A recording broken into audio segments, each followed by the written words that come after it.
एक कथा में सुनाता हूँ। एक गुरुजी बैठे थे गुफा में, ध्यान कर रहे थे। इतने में एक शिकारी वहां से निकल रहा था। तो शिकारी ने देखा कि भैया गुफा के अंदर गुरुजी बैठे हैं, महाराज जी कोई संत बैठे हैं। था तो वो शिकारी जानवरों को खा जाता था, लेकिन उसकी माँ ने उसको बचपन में कभी बताया कि भैया कभी संत महापुरुष मिले, तिलकधारी कोई मिले, जटाधारी कोई मिले, कोई धोती बगलबंदी में मिले तो उसको प्रणाम करना और कुछ दक्षिणा जरूर देना। तो वो शिकारी उन गुरुजी के पास चला गया और गुरुजी से जाकर के बोले आप यहाँ क्या कर रहे हो? इस गुफा में बैठे हो, कब से भूखे प्यासे होंगे आप, मैं आपके लिए कुछ भोजन ले आता हूँ। बोले हाँ, कुछ बढ़िया सा कुछ सामग्री ले आओ। इतने में शिकारी ने क्या किया, एक 12 सिंगा हिरण पकड़ के ले आया और पकड़ करके लाया और गुरुजी के सामने खड़ा कर दिया। बोले गुरुजी लो इसको मार दो, आप पकाओ, भोग लगाओ, फिर हमको भी बांट देना। गुरुजी बोले अरे भले आदमी, तो हिरण पकड़ के लाया। लेकिन गुरुजी ने सोचा शिकारी है, शिकारी क्या समझे कि भाई भक्ष भक्ष नहीं खाना चाहिए। तो गुरुजी ने ऐसा विनोद में कह दिया,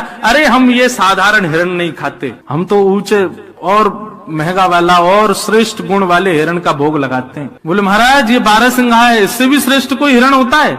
बोले हाँ। बोले जरा बताइए तो, आप जो हिरण बोलेंगे मैं वही पकड़ के लाऊंगा अब तो। बोले अरे उस हिरण को पकड़ने के लिए तो पूरा संसार भाग रहा, कोई नहीं पकड़ पाए। बोले नहीं नहीं, मुझसे बड़ा शिकारी नहीं है जंगल में कोई, आप आज्ञा करिए, वो जैसा होगा जहां होगा पकड़ के लाऊंगा मैं उसको। आप बताइए तो सही, उस गुण के सींग कैसे, उसके पैर कैसे, उसका मुख कैसा, जरा बताइए उसके बारे में, उसका रंग कैसा।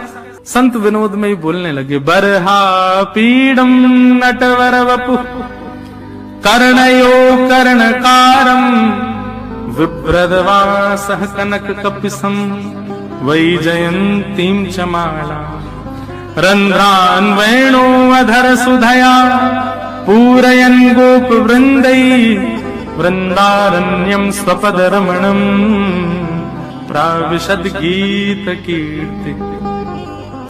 मोर मुकुट पहनता है। शिकारी बोला हिरण मोर मुकुट पहनता है? बोला हाँ। और कर्णयो कर्णकारम, उसके कान 2 हैं लेकिन कुंडल एक ही पहनता है, और कभी वो इस कान में पहन लेता है, कभी निकाल के इस कान में पहनता है। हमारे नाना जी इतना सुंदर वर्णन करते थे, बोले ठाकुर जी कुंडल कैसे पहनते हैं? तो जैसे ये पुष्प है ना, जैसे आप कभी ग्वारियाओं को देखोगे तो वो क्या करते हैं, इधर लगा लेते हैं ऐसे, इसको कर्ण फूल कहते हैं। यहाँ ऐसे धारण कर लेंगे, अगर लंबा हो पीछे से। तो ठाकुर जी क्या करते हैं, यहाँ पे पुष्प लगा लिया, अब लगाते लगाते चलेंगे। इतने में दूसरी तरफ चल रहा मधुमंगल बोले लाला महाकुंडल बढ़िया ना लग लो, या बारे में लगा। सो ठाकुर जी इधर से पुष्प को उछालते हैं और उछाल करके इधर धारण कर लेते हैं। फिर यहाँ से श्री रामा कहेगा ना लाला माँ बढ़िया ना लग रहा, यहीं पहन, तो फिर उछालते हैं, फिर यहाँ पहन लेते हैं। और ठाकुर जी ऐसे हाथ से निकाल के नहीं पहनते, ऐसे उछालते हैं कि वो कान के ऊपर ही आके लगता है। तो कर्णयो कर्णकारम, बोले कुंडल पहनता कानों में। शिकारी बोला कुंडल पहनने वाला हिरण है? बोले हाँ। मोर मुकुट पहनता है, कानों में कुंडल पहनता है, और विभ्रदवासः कनक कपिसम, पीली पीतांबरी पहनता है। शिकारी बोला भगवान मैं तो इतना बड़ा हो गया, मैंने ऐसा हिरण तो कहीं नहीं देखा। बोले और क्या करता है? बोले वही जयंतीम च मालाम, वैजंती माला पहनता है। और सबसे श्रेष्ठ उसका गुण क्या है? बोले रंध्रान वेणु अधर सुधया, बोले अपनी कोमल कर उंगलियों से आच्छादित करता हुआ छिद्रों को वेणु बजाता है। आहा, शिकारी तो भाव विभोर हो गया, बोले भगवान ये हिरण वेणु भी बजाता है? बोले हाँ।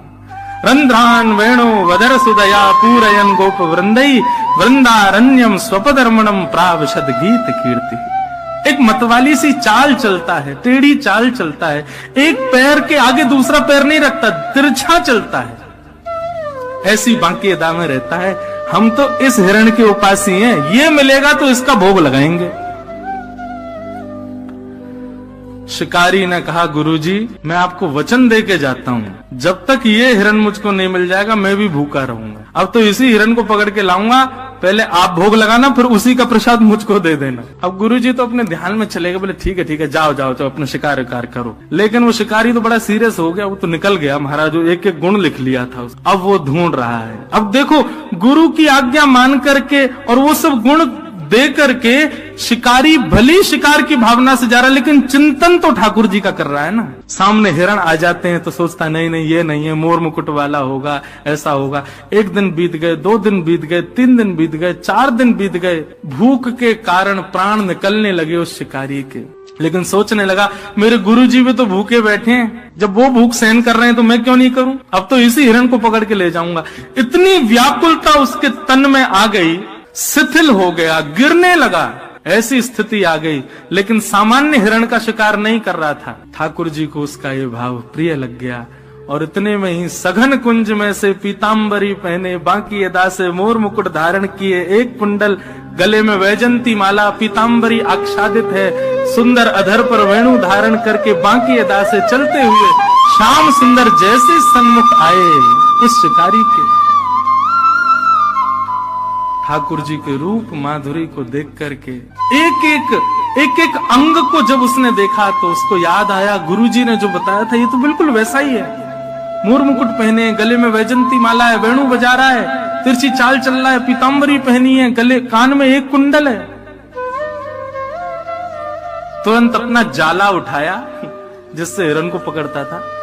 ठाकुर जी आगे आगे चल रहे, वो पीछे पीछे चल रहा है, और जैसे ही मौका पाया महाराज जाला फेंक करके ठाकुर जी को उसमें बंदी बनाया और बांध करके जाला कंधे पर टांगा, ले गया गुरु जी के पास। गुरु जी जल्दी बाहर आओ, आपका बताया हुआ हिरण पकड़ के लाया हूं मैं। महाराज जी बोले ये और पता नहीं, अब पता नहीं कहां से कौन सा हिरण ले आया है। जैसे ही निकल करके गुफा से बाहर आए तो क्या देखा, शिकारी के कंधे के ऊपर बंसी बजा रहे ठाकुर जी बैठे हुए हैं। जैसे ये दृश्य देखा महाराज, देखते ही महाराज जी तो मूर्छित होके गिर गए, होश में आए, जलवल डाला उसने शिकारी ने। बोले गुरुजी होश में आओ।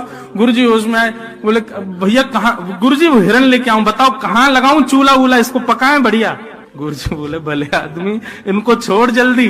बोले गुरुजी भाग जाएगा, ये बहुत मुश्किल से मिला, मुझे 5 दिन लगे इसको पकड़ने में। तब तो गुरुदेव ने आज्ञा की। ठाकुर जी मंद मंद मुस्कुरा रहे थे। ऐसी गुरु की कृपा हुई कि एक शिकारी के हृदय पर शिकार की भावना से ठाकुर जी को ढूंढने गया, ठाकुर जी उसके वश में। तो हे नाथ, आपके नाम में इतनी सामर्थ्य है, आपकी लीला गुण में इतनी सामर्थ्य है कि एक स्वपच प्रजाति का व्यक्ति भी आपकी प्राप्ति कर पाएगा।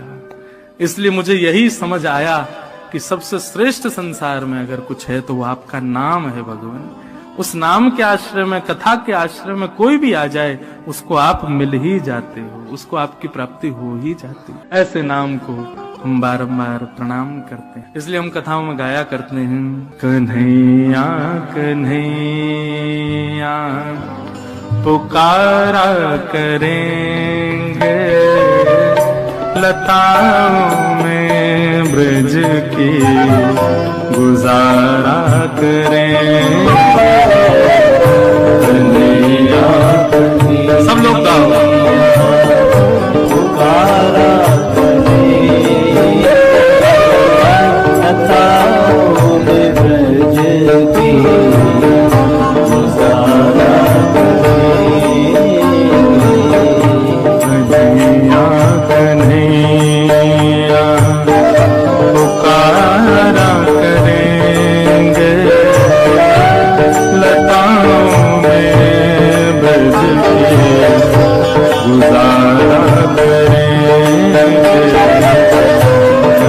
गुजारा करेंगे।